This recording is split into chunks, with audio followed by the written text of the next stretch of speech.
नमस्कार, हवामान अंदाज या यूट्यूब चॅनलवरती आपल्या सर्वांचे स्वागत करतो। राज्यामध्ये विजांच्या कडकडाटासह झालेल्या पावसामुळे खूप नुकसान झाल्याचं बघायला मिळालं। बीड जिल्ह्यातील अंबेजोगाई तालुक्यामध्ये अक्षरशः तलाव फुटलेला असून राक्षसवाडी गावाच्या आसपास मोठा अलर्ट आता बघायला मिळत आहे। त्यामुळे आसपासच्या सर्व भागातील शेतकरी मित्रांनो सतर्क राहा। मोठ्या प्रमाणात झालेल्या अतिमुसळधार पावसामुळे तलाव देखील फुटल्याचे प्रकार बीड जिल्ह्यातील काही ठिकाणी बघायला मिळाले। बीड जिल्ह्यातील अंबेजोगाई तालुक्यामध्ये भयानक स्वरूपाचा पाऊस झालेला आहे। त्यानंतर केज तालुक्यामध्ये देखील तुफान पावसाने हजेरी लावलेली आहे। त्यातच पुढच्या काही तासात आणखीन पावसाचा जोर वाढण्याचा अंदाज आहे।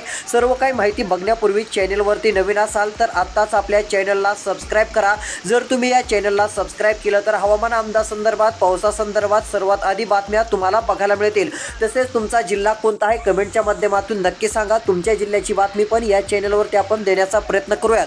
तर या ठिकाणी बघू शकता झालं असं की बीड जिल्ह्यामध्ये तुफान पावसाला सकाळी सुरुवात झाली।